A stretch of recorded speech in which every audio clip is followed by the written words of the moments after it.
Hey, this is Rob Anspach, and welcome back to another edition of eHeroes. This is episode 251 for all those keeping count. And my next guest, I have admired for the last decade. In fact, he wrote a comment for my very first book, which was the easiest social media book you ever read, called Share. And I was like, wow, he's an author, but he took the time to actually look at my book. Well, 10 years later, he's back, and we're going to talk about doing a lot of shit and making a lot of money.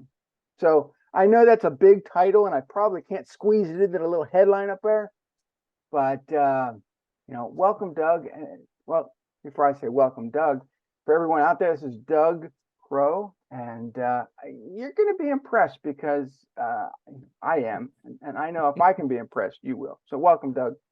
Thank you so much. Thanks for your kind words, Rob. Yes, we have been we've been social media bromancing now for a while. And same thing. I've always respected you and always laugh at our humor. And oh my gosh, when is the book coming out about all the crank spam calls that you respond to and whatnot? That is so much fun. I did that with my mom back before the internet was around, and telemarketers were calling. And I'd always say, give me that phone. I grab on, like somebody called up about some kind of lawn care service. I said, oh my gosh, good. Get right over here. All we have are rocks out there. Just whatever would come to mind, I would say something. Well, it was funny because when I was starting to share those stories, yeah, people were laughing and they're crying and they're carrying on. Rob, you should put that in a book. And all my books before that were educational, business minded, they carry, whether social media or podcasting or life lessons or copywriting. And people are like, well, Rob, you're very funny. I'm like, okay, So I compiled them in, and the first book came out, Rob versus the Scammers. And I sent it out to a whole bunch of people, and everybody loved it. And one person says, oh, Rob, it's just a collection of stories. Yeah, it's like chicken soup for the soul, but for scammers. And another person said, well, Rob, it's kind of sarcastic. It's not like your other books. I'm like, yeah, but my other books weren't sarcastic. Oh, I don't like sarcasm. Well, the book's not for you then. Don't read it. I love it. I look forward to that feed when it comes up because I always get a chuckle out of it. And by golly, we need to laugh every day. And you're the man to do it. And now we're up to, I just launched book 7, which is called Rob versus the Yahoos. So there's Rob versus the Scammers, Rob versus morons, Rob versus humanity. I thought humanity was going to be the last book. So it was just going to be 3 books. And then I came out with Rob versus the Entitled because everybody was losing their mind during the pandemic. Yeah. Then Rob versus the Wackadoos, and Rob versus the Unicorns, and Rob versus the Yahoos. I got enough material for 3 more books. Yeah. What are we doing? Rob versus the Woke Mob. I want to do that one with you. I want to join in on that one. But, writing books was never my intent to begin with. I mean, I just wanted to be a consultant. I just wanted to be that guy that people came to based on the experiences I learned having a service business, a carpet cleaning business. Yeah. I thought, hey, I can teach this marketing. I can show people what to do. People didn't care. But as soon as they pick up a book, they're like, oh, this is fantastic. You're an author. That's great. I respect you. I don't want you to respect me. I want you to hire me and give me some money. The order has got to be respect first. They can't hire you, then respect you. Unless it's a small amount of money, I suppose. But, the funny thing is that I tell people this now, is like the first dozen or so books that I wrote were geared to that entrepreneurial authority. All these new books, the Rob versus books, are all me having fun. Yeah. And the funny thing is, I'm making more money on those, even in the back end consulting and coaching people, than I did on the other ones all combined. There's a lesson there, folks. Pause on that, Rob. Pause on that. You know what you said is gold, right? So big dramatic pause.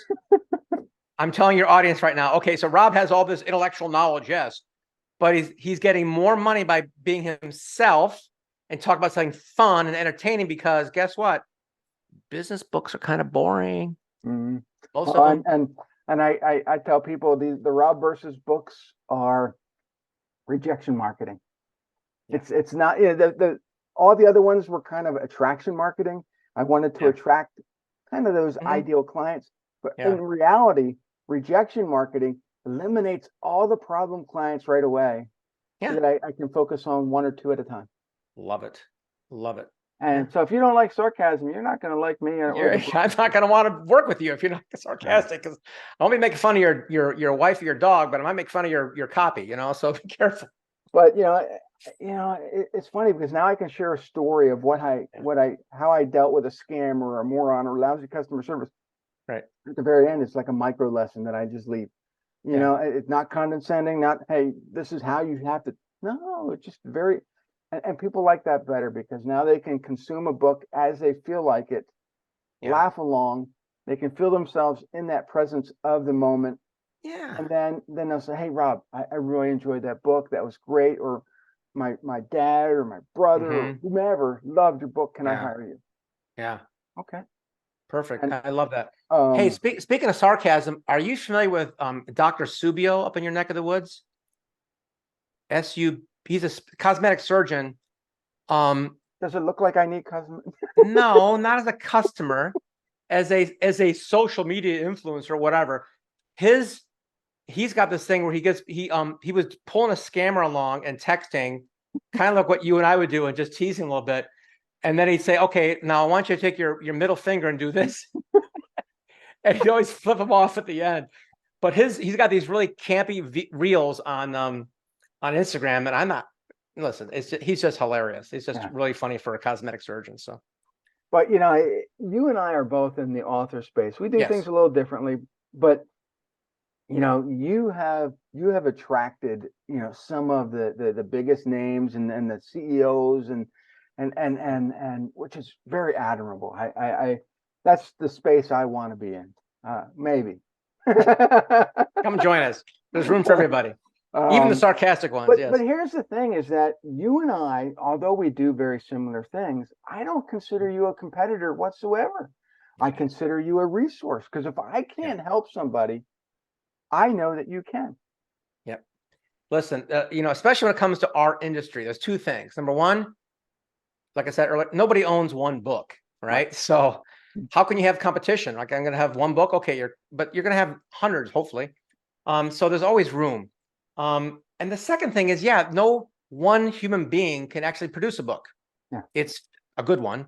It's physically impossible to be a good graphic designer, writer, editor, layout artist, production person, marketer. I mean, there's so many skill sets there that you and I have a good chunk of them, but I've got a team. I mean, I can't do everything. Yeah. And even they can't do everything. We still have outsourced things. There's some clients that I've been unable to handle. And hey, you want to talk to this one? Because I'm firing this one. I'm sure you've fired a client or two in your life. I think I've read about that, actually. A few of them. Yeah.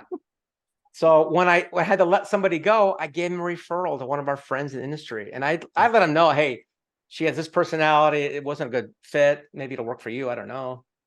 But there's no competition. I don't believe in it. Yeah. And for those who think I do everything, you can continue to have that perfect vision of me. Yeah. However, I'm not a graphic artist. I know my limitations. Yeah. Right. Some days I can't even spell, but yet I managed to write books.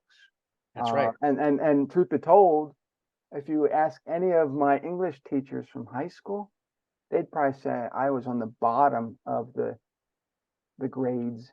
Yeah. I had Kiyosaki and Langmeyer on my radio show years ago. And I remember Robert saying, I'm a best-selling author. I'm not a best-selling writer. I don't write, I author. And I'm like, oh, that's good to know. That's why we started our ghostwriting company out of that phrase, actually. Like, you know what? You don't have to be a good writer to be a good author. So yeah, and the funny thing is I've produced some Spanish books for a Spanish client. Oh, nice. Down in Mexico, Spanish, but yeah, it's okay. And I haven't spoken Spanish or read Spanish for a long, long time. But as I'm going through this book, trying to line it up and format it, I noticed mistakes. And he said, Rob, how did you catch that? My editor didn't even catch that. I said, I don't know. It just happened. That's some pretty impressive. Yeah. And so, when I go through I let the editors do their job. Yeah. But here is my trick, and maybe this works for me just because of my sparkling personality. But I'll send the rough draft out to a bunch of people to read it, and they will come back and volunteer to edit the darn things for free. You're the second person I know. I think Fred Gleek did that for a number of years. He talked about it back in 2001, where he would actually print up 100 copies unproofed. And there'd be some anal retentive person there that would actually send it back lined, marked up for him. Go, oh, thank you very much. You just saved me $400. Thank you. Done. Approved. I mean, I love it, man. That's good. good. So just add the teamwork to it. Plus, they get a preview copy. You know, it's like special, and you know, it's okay. You know, so I'll just put editors and mention their name in it in small print. Yeah, it just people love to volunteer, whether they mean it or not. Especially if it's an opinion, right? Oh, you should have done this. You should have done okay, whatever. Well, you know, then if they upset me, then they go in the next book. So that's right. They're very careful what they do with me now. Yeah, you know, being the Rob versus the idiots, right? Okay. But you know, before we got on here, I was saying how you were traveling a lot, and you know, you did that for many, many years. I mean, I was watching you go all over the place, and I was like, you know, I felt like an episode of Where in the World is Carmen Sandiego. It's just Where's Waldo, Carmen? Yeah. I've been to like 45 countries now, all 7 continents. Got a few 100,000 miles left on my points. I got to start burning up, but I really enjoyed it. You know, I wanted to explore the world, and I did it. And I did it while I was working. And this was before Zoom. You know, I was doing my meetings on Skype. May they rest in peace. But being a big you know, digital nomad, working remotely has its advantages, has its drawbacks too. You know, it's really hard to do some things, but 99% of anything you could do here, I can do almost anywhere. So it was a fun time. And it was the funny story that I have for, if you want to hear it, is I'm doing this for a number of years. My son's graduating college, and 3 weeks before graduation, I get the call, Dad, everyone's getting jobs and interviewing, and I don't even know if I want to do anything in my major anymore. Like, welcome to my world. And I said, congratulations. What do you mean? I'm like sort of anxious. He goes, no, man, take a year off, do nothing. It's just a one time in your life. You don't have to work. Just relax. What am I gonna do for money? I'm like, why don't you just travel? I don't have any money. You can work for me. So I had him work on my LinkedIn for like an hour a day, and we went around the world. We went to Thailand and Italy and Greece and France, and saw the 5 of the 7 wonders of the world. It was so much fun. And we come back after a year, and we're in this airport. That was great, Dad. Thanks. What's next? Get a job, man. I'm done supporting your butt. You know, I'm done. I didn't really pick up a whole lot of business, but you know, one good client paid for the whole trip. So it was all right. Yeah, you know, it's but I think though that we as entrepreneurs, at least coming into this whole technology thing, and I've been around computers since I don't know, 84, 85. We both have a little gray hair, man. It's all right. I know. You're older than me, and just a little bit, but you know, we created this laptop lifestyle that basically we can take our business anywhere in the world. Right. But now this next generation are going, hey, you know what? I can just make videos. I can make TikToks and YouTubes, and then they're spending gobs of money, and they're doing this and doing that, trying to get their videos to go viral, and they're making squat. You know, and I think we're I'm not saying that we're responsible for this churn and burn not me noise that's happening right now, but the content out there is just horrible. It truly is. And the disintermediation of media is to blame, right? Remember when there were 3 channels on TV, and then cable, now there was 100, and now with YouTube there's infinite numbers of people with, you know, studios in their hand they can do stuff with. And it's like I said, people who talk about self-publishing. I said self-publishing is the greatest thing and the worst thing, right? It's great because anybody can publish, and it's horrible because anybody can publish. So I think that's one of the reasons we're both like not nervous about AI, because AI is like, oh, anybody can publish, and they can publish Google, they can publish, a organization of thoughts without any soul or heart to it. And that's fine for some things. But we use it very lightly at our company, but never for a final product and never all by itself. Unless that changes and AI can, capture stories that I haven't told yet and precisely mirror my personality, I'm not worried about it. No, and I've experimented with ChatGPT and I'm like, write this in the personality of Rob Anspach, and it comes back and says, I don't know who Rob Anspach is. Yeah, right. And I'm like, well, who wrote the Rob versus books? And then it kicks out, Rob Anspach wrote it, but you don't know who I am. You got to train it. Yeah, so it's like, by the time I'm done training this thing, I might as well hire somebody else. Yeah, I'm with you on that. It's a fun tool for doing outlines, I know, and it can do some frameworks, but it always, at least in its current format, in case somebody watches this 30 years from now, in its current format, it is soulless and heartless. And I've asked you a few times to tell me a story, Rob. Every single time it says, once upon a time. I'm like, what am I, 5? Come on. Yeah, and the way it segments paragraphs and the funny thing is 90% of the world doesn't use the Oxford comma. ChatGPT does. Yeah. Or they'll put semicolon or this or that. I'm like, AI wrote this. I can tell. Well, we could actually blame England, because English is the most complicated language, and now it's the most prolific after Mandarin and Hindi, I guess. But yeah, it's everyone speaks English somewhere. Yeah, one of the things though that I think I had to get over, especially when it came to publishing books, is that I think every single one of my books that I've ever published on Amazon has been copied, has been downloaded, has been put on some pirate site. Yeah. And at first it irritated me. And it's like, I spent all this time to create this and do that. And then I'm like, do I want to go after these guys? Who has the time to do that? No. There's an easy solution for that for anybody listening to this thing. If you do get yourself copied, number one, congratulate yourself that you're copyable, the worthy of it, which Rob is obviously. The other thing I keep thinking about is like, well, on one hand, that's a compliment. And what are they going to do with it? Would you have wanted that person as your customer who got something pirated anyway? No. So there's really technically no downside to it at our level, right? It's not talking about, a Rolex watch made in China. Okay, I'm talking about what we do. So there's no downside to it, because those people who are basically intellectual property thieves, I don't want to work with them. The second thing is, I talked to one guy, or I read an article about it, who did it on purpose, Rob. He actually wanted people to copy and share his stuff. He designed it to be copyable and went everywhere.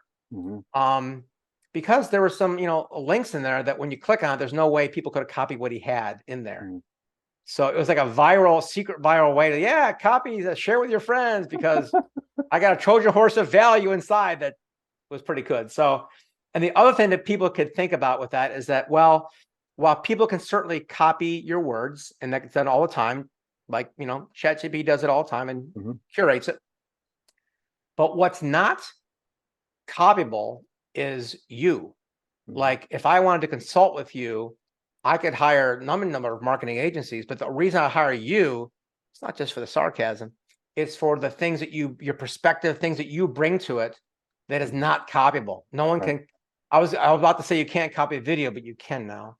Yeah. But the energy and the interaction, it's proprietary. You're okay with that. So don't worry about getting yourself copied, folks. Rob and I don't worry about it. Neither should you.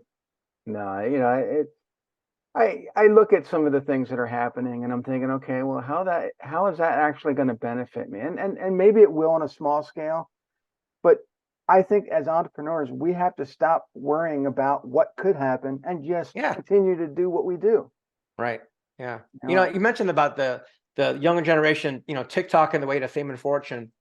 And while that's interesting and funny, I remember I was at a cocktail party once, and I'm sitting with all these guys who are like hedge fund managers and Accenture consultants and whatnot, and I'm listening to them all talk about what they do. And this one guy perked up and said, "Huh." There's about 7 guys in this little huddle. "I'm the only person here who makes something. He makes the tops for ketchup bottles. This is a little 8-figure company that makes the tops for ketchup bottles. Everyone else is just moving paper and numbers and money around. No one's actually creating things." Mm-hmm. And that creator economy, most people treat that as IP stuff and digital stuff. But what about like making something? Mm-hmm. I mean, like this is made in China, but I don't know. I just think there's an opportunity for people to actually create something physical and sell it. Mm-hmm. I don't know. It's a dream of mine. I want to be a potter. Create pots. And then you'll write a book about it. Maybe, but maybe I'll just create pots. I don't know. I like ceramics. But for those who know, I mean, you followed me a little bit. You know that I've produced many books, and some of you have even said, "Hey, Rob, that's a lot of books." Mm-hmm. It doesn't even compare to how many Doug has produced over the course of a lifetime, and it just puts me in awe of what maybe I could do if I really tried. But I only do 4 or 5 books a year. That's all I need to do. Yeah. We really do focus on our concierge VIP level, where Mm-hmm. it's a 5-figure deal. It's CEOs are doing it with us. And there's some famous ones, Rob, not but most of them are they're quietly important. Like one of our clients, rocket scientist, he actually invented GPS when he worked at NASA. Oh, And he needs to be kicked in the nuts. and And that's only like 1/10 of his story, right? He actually founded stamps.com. Wow. He just did a SPAC, which is a special purpose acquisition corporation. It's something where you go and raise money and then you buy a company with the money. So people Mhm. like giving him money before he has anything. It's just like his name. Yeah. And $1 billion came in, pledged to his SPAC. And he said, "Oh, I only need 233 of it." So people like that I always find just fascinating that they live at this really high level that we see on TV. And like this is one of our clients. We're working on his 3rd book right now. Yeah. But the other thing that's important is that everybody has a story, and everybody has purpose and a mission. And the thing that really galls me, it makes me sometimes sad, is when I talk to people about doing their book, whether it's a big one or even a small little ebook, and fear gets in the way or doubt, and they choose not to do it. And I'm not very direct as you are on this, but I always think to myself, you realize someday you're going to be dead and your great grandchildren won't even know you existed. Mm-hmm. They're not going to be scrolling up a feed that's 10 miles long. There's no library of tweets, right? There's libraries of books. Yeah. But, publish something. Well, and the funny thing is the very first chapter of my very first book is called "Share Your Story." Love it. And people are like, I don't want to share my story. Look, I've gone in the rooms and I've spoken. I've asked people, hey, stand up, just share your story. And there have been people that stood up and said, look, I was a drug dealer for 5 years. I did this, and this. And by the glory of God, I found, a better way of, and I'm thinking, that's your story. Yeah. But they don't want to share it to the world because they don't want to be, judged. You just stood up to this whole crowd that you don't know anybody, and you just, what's the difference? Yeah. What do they say when you ask that question? They just don't want to do it. They're blinded by that fear. I had a gal come to me a couple of years ago, Rob, and she had an amazing story about domestic abuse, right? And she had been in it for a number of years, and a friend's husband, Army Ranger, finally got her out of it. And these women, they're definitely brainwashed. They don't realize they're in an abusive relationship most of the time. I'm talking to one today, in fact. And we had a great conversation about doing a book. And she was working for a big marketing company. She could afford us. Great. We had a second phone call. This is great. I said, the big problem I had with this is that you want to do a book to help out the women suffering from domestic abuse. I'm with you. I think this is a great topic. The problem is, I don't want to market to them. because a lot of them are in shelters or financially strapped. The husband's taking the money away, whatnot. I can and it's not good business to go after a broke crowd. So why don't we do this? Why don't we produce the book for the victims and a whole marketing curriculum course thing for the fathers, mothers, brothers, uncles, aunts, sisters, all that. And we use that to help the women be aware and pull them out. And we make money over here, charge them whatever you want, but the book free or cheap or almost free to get the women to understand, become aware. It's a brilliant plan, right? And I'm excited about it. I'm sharing with you now, and this is a good idea, the double thing. I call her up a third time. Yeah, you're not really right now. I'm like, okay. That's 2 years ago.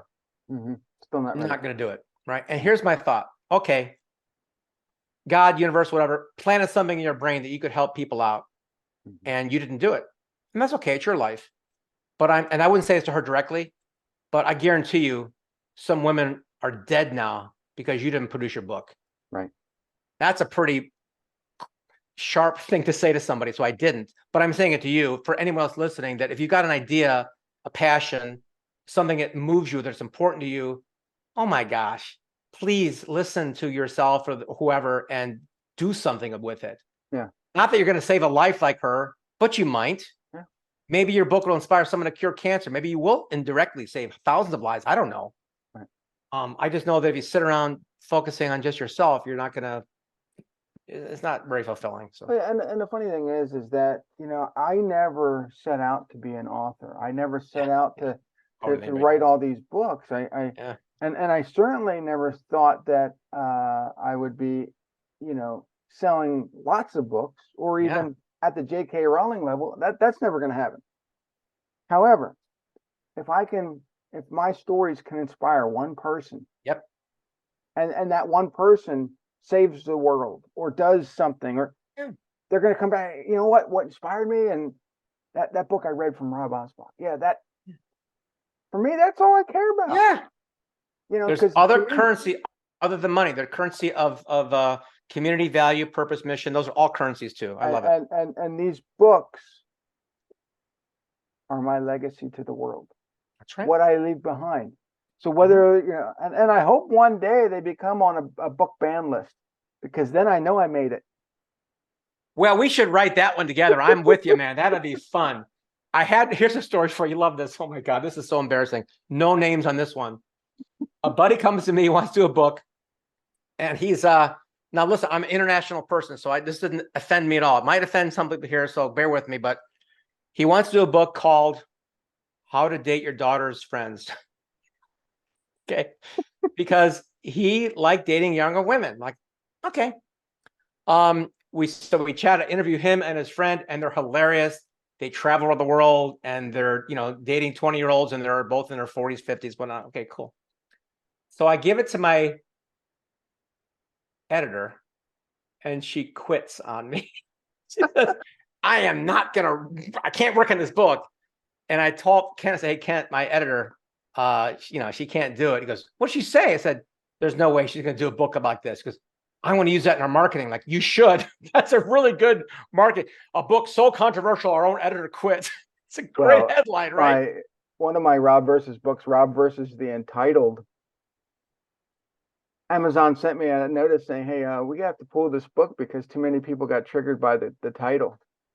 Oh, they don't get triggered by the FU books. They get triggered by the Rob versus. And I had to argue with them, and they finally put it back up. Oh my God. You know, that's again a good marketing trick for you guys. Listen to this. Think about words that are generated and then used in our lexicon here, right? The word entitlement programs. Whoever came up with that, genius, right? It's like, wow, entitled to all of our services. Well, yeah, I guess we are now. I mean, just the words we use are very powerful, and keep that in mind as you're titling your book. I like that title, Rob, so I'm glad they put it back. It's a good one. Yeah. But, you know, and for if you're still paying attention to this podcast, what I want you to understand is that, you know, I'm 54. Doug is 62. 62. As of this recording. Yeah, and we get a lot of shit done, and it's not because we're motivated to get shit done. Because, you know, I tend to work in hyper time during the morning, get a lot of stuff done, and then I take a nap or mow the yard or do something lazy. Love it. Yeah. It's I get shit done because of the past experience that I've learned doing other stuff. It motivates me to have family time, to travel, to do whatever I want. And there's a lot of lazy people out there. I get it. Great. And I was one of those lazy people, but I became an entrepreneur and I had to change my mindset to focus on what I really wanted out of life. And it was money was way down the list. It was always freedom. I wanted to be able to do what I want, when I want, and go where I want. And it took a long time to get to that level. But I think people go, oh, well, a book's expensive. Yes, a book's expensive. But a book is going to help you leapfrog up those processes and get to that next level to make you the authority in what you do. For sure. So people say, oh, wow, I love this book, Rob. I want to hire you. And it's funny because we both been doing this for quite a while, and we all have our share of success stories. Like one of my clients, I didn't even write his book. We just helped him title it better because it was a horrible title. And he went from like 4 speaking gigs a year to 60. As a solopreneur, no staff, he's doing over $1 million. I'm like, that's pretty impressive. Other people have increased their revenue. And one client has been on TV a bunch of times and lobbying the legislature and just a lot of things you can do. And I have other people where it's a tree in the forest, no one around. They do the work, they publish the book, and nothing happens to them. So a good thing we could bounce back and forth right now, if you'd like, is what's the difference between somebody who puts the work in to produce a book and some person does the same thing, and there's two very distinct different paths. Now, the trite answer is marketing, but I'm going to go back one more step for that. I'll wait and give you your response. I'll give you there's two other things that come to mind on this for me. Do you have any? Well, marketing is the one thing. And it has nothing to do with, paying the publisher to do the marketing. You got to get out there and put the effort in, get on podcasts and get to do the interviews and get people to know who you are so that they feel comfortable buying the book.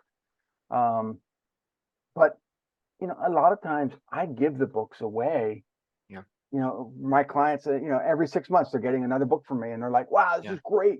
And they just love it. And they just, but there's people who come to me and say, Rob, I have this book. How much will it be to market it? And I tell them, they're like, oh, I can't afford that. Okay, well, here's some things that you can do on your own. There's some free things you can do. Put the work in. They don't do them. The work, whether it's money or a resource or time, doesn't matter. You've got to put the work into anything, whether it's getting in shape or getting a book photo. It's kind of like, if you're not willing to do the work either with money or time, then stop it. Go get a job. Don't do that. The other thing that I see a lot, and I've got a solution for it, if I'm allowed to give a link here, is a lot of people spend a lot of time thinking about or designing or writing their book, and it comes out and it falls flat as a pancake, even with some marketing, for one core reason. Nobody cared about what they wanted to say. So there's a way around that we've put together a program called Vet and Validate, where we'll have a discussion with you, talk about your book idea, and then I can tell you, or you can hire us, either way, to vet and validate your idea. And we do surveys, polls, we create a dozen different covers and get people to comment and give us feedback on what do you like, what don't you like. We go to Amazon and look up generally no less than 100 3-star reviews. And we get data on that. We ignore the 1-star reviews, that's pissed off people, and 5-star reviews is somebody's mom. But a 3-star review verified means they bought the book. They always say what they like, what they didn't like, and often what they would have liked to have seen in the book. And when you have 100 of those in a pie chart, I give that to an author and say, here's your data, here's your research, here's the focus group. People are going to love this book. Here's why. Or they're going to not love this title because nobody cares. When you do the data and research, and it's boring left brain work, but when you do all that and you get people commenting and engaging with you before you've written a word, your chances are tenfold of success because you've vetted it and validated it. For me, it's always 6 months before the next book comes out. I start marketing it. I start telling people on social, hey, I'm writing the next Rob versus book. and I Nice. get them prepped, and I don't, Yeah. and they're like, "What's the title?" I don't know yet. Rob versus you. You know, and it just, I go on and on and on, and you know, I prepped them, and I think the problem is too many of them wait till the book's out and oh yeah, I Oh got to yeah. market this one. No, you should have marketed it a year ago.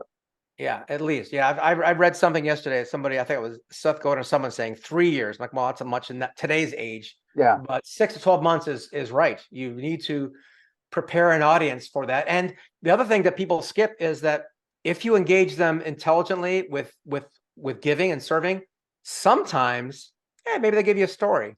Yeah. And if you're strategic about that, what we've done is we've targeted some large organizations and gotten, I can't mention names, but like, hey, this is a big organization. They commented and they're in this book. When the book comes out, we've had 3 conversations with them. So we're not along as strangers. Book comes out. Hey, Bob, you're in chapter 3, 7, and 9. I am. Yeah. Look at that.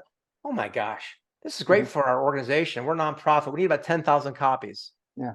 That wasn't a sales call. That was a collaboration call that you did ahead of time on your own book. You bring in some sprinkles of other stories and people in there. And by the time you're done, you build a relationship with some players, nonprofits, corporations, whatever. And now they're your partners. It's still your book. They just gave you some content in there. And we're going to appeal to their ego. Hey, it's all you're in there. It's about you. You're going to make a bunch of sales by not just Oprahifying it. Take the spotlight off you, put it on them, man. And you know, a few of the things I'll do is I'll send the book out for review, like I said, and people will send me their testimonials, which then end up in the book. Exactly. And then I'll get them to take a photo of it. Yeah. Yeah. And then that goes all over social. And I tag them in it, and people are like, "Oh, if he's reading that book, I got to." And then they send their photos in, and it's just silly psychology, but it works. I had one guy take my book all the way out to all the way up to Mount Everest and took a picture. He sent it to me. No. Yeah. Really? Yeah, it was just awesome. Oh my gosh, that's huge. And then did he leave the book there, or did he take it back with him? No, he took it back with him. But yeah, and then about 6 months later, he sent me his new book, which I'm not going to Mount Everest but I took a picture and sent it to him. And that is really impressive. That's people cool. are taking my books everywhere around the world and snapping a picture. And in fact, love it. A guy just had 7 of my Rob versus books, and he put it in front of his donkeys. And I thought, okay, what an ass. But the books turned out well, and the picture turned out well, and you know, he's promoting them. Yeah. So you know, it's any picture that someone can send you that has your book is worthy of sharing. Yeah. Have you played on TikTok yet? And look at that Book Talk channel, Rob. I've been on TikTok. It's not my favorite channel. It's not my jam, but I read some stories about people who were just crushing it on the Book Talk channel. If you put the hashtag Book Talk, and you got some interesting stuff there, it can really fly. I haven't done it yet. We're looking into it, but we're still the CEO crowd. They're not on TikTok. So if you got a book or TikTokers might look at it. Although the one story I read, it was a gentleman who retired, didn't have enough money to live on. It was like I think it was about his restaurant or something, and it got no traction. His daughter was the one that started talking about it, and he went up to 6 figures on book sales. Well, one of my clients, in fact, we produced 3 of her books, and she was actually on the episode 250 before you. She started her TikTok in November, or October, November, and so we're in June now of this recording. So what is that? 7 months. She now has almost 78,000 followers on TikTok. So I know that we're both a little gray hair, but my wife set the channel up for us just recently, so we'll see how it goes. But I just refuse to point and dance. That's not me. No.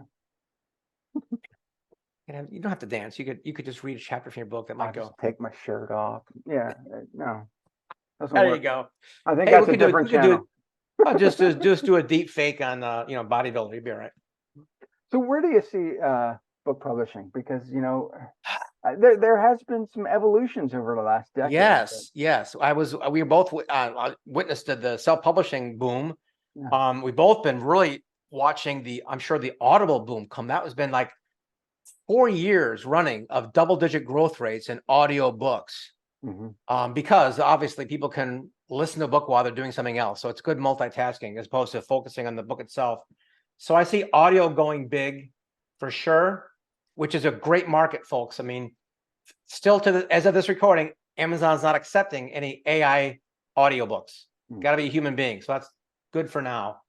And then I watched one company, I haven't seen them grow yet, Rob, but they're doing basically creating a video out of the book, an actual, I think it's called booklet or video lit. I don't know what it's called, but it was a good idea. It's like taking like a 300-page book and making a 4-minute video on it with some motion graphics and making it. It's kind of like Cliff Notes, but in a video format, because people people have short attention spans. They like short videos. I'm not a big fan of Kindle. I know that people love it, but I can't even tell you the last time I even read a book on digital. I like the feel of a book. I like turning the pages. I don't care if I have to put 6 or 7 of them in my book to take on the airplane. I just, it's hard for me to view it on a phone. I can't do phone either. I haven't opened my Kindle in quite a while. The only reason to do multi-format, in my opinion, is there's been a few books, not many, but a few where I looked at on a Kindle and I instantly bought the paperback version so I could write on it. Yeah. So as a lead gen or as an introduction, a digital book can have some play for you. Some people are not like us. They love digital versus paper. I love paper, obviously, for our publishing. But when I travel, I'm not like you. I got to go light. I'll take the Kindle on travel. But I don't read as thoroughly on a digital device as I do on a paper. You're right. I like touching it and feeling it. And I'm a speed reader. So for me to speed read a book like this, it's like 10 minutes, 15 minutes. Wow. I can't speed read on a Kindle. I can't swipe faster. Yeah. The light refraction or whatever it is, some scientific thing. It just, I get slowed down. So I just said the hell with it. Yeah. But the last question before we get going, and how did you ever get started in publishing? Because it's not something you wake up to do. I never woke up to do. Hey, I'm going to be a publisher. No, it was an accident. I spent 20 years as a real estate investor, developer, had a radio show in Chicago on real estate up until about 2008. And then I had a really clean record. Everything was going hunky-dory. I had, small company, but I had an airplane and things were going great. And it all went away in 2008. And I, had my set of 19 foreclosures because I had a lot of real estate and bankruptcy, divorce, suicide. I thought about suicide, but I didn't do it, obviously. Oh, you came back. That's awesome. But I, during my little boohoo phase, and I was a puddle of goo for many months, I did write a book, and it was cathartic, of course, but it also pulled me, not pushed me, out of my funk a little bit. And it was sucked. It was a horrible thing. I didn't even publish it. It was so bad.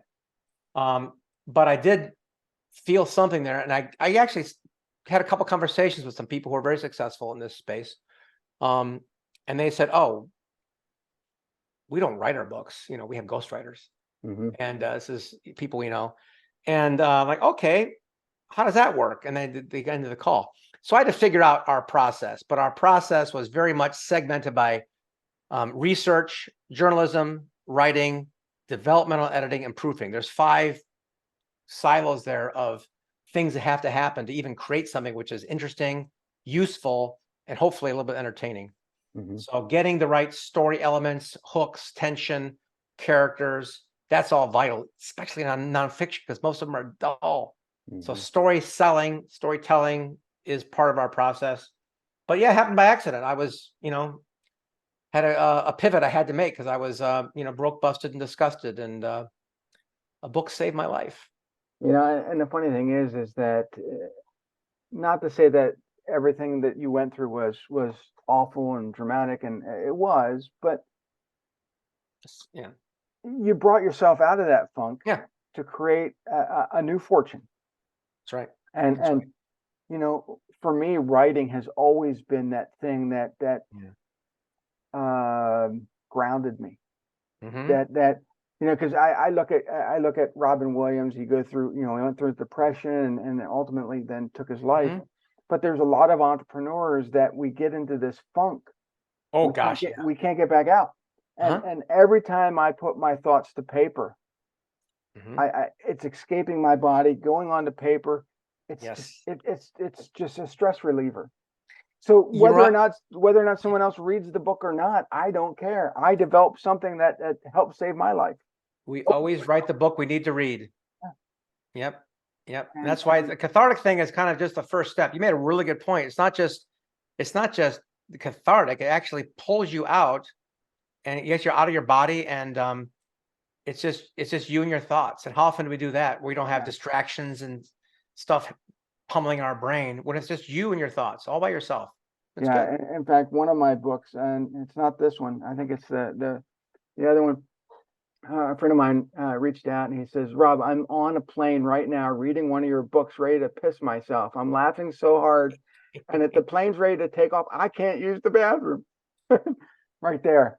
That made my day. And Nice. everything else from that point on, it's I just love it. gravy. It's just when I came out with the scammers book, one Yeah. person commented, Rob is the TSA of scammers. And he's wearing an extra large glove. It just those comments go above and beyond what everybody. I don't Yeah. care about these long things that give me three great things we love about you, Rob. Bad things. I just want these short things that Yeah. describe it in sync. It's just I love it. I love it. Yeah. yeah. But you do things a little different than I do, and I applaud that because not everybody can be me or No. you. But as an entrepreneur, I want everyone to understand that Mhm. it's your ball game, it's your rules, it's your game. Yep.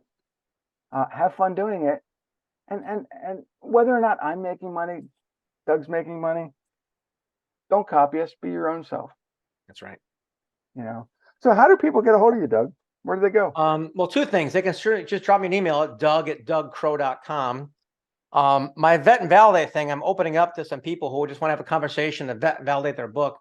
I'll show you how to do it, or you can hire us either way. Doesn't really matter, but we'll have a conversation. And they can go to authorbrand.com/go. So authorbrand.com/go. And there's a little page there. It talks about the vet and validate thing we do. And just schedule a call. We'll chat about it and see if we can help you out. This was great. And everybody that's listening, thank you. And we'll see you guys on the next episode. Adios.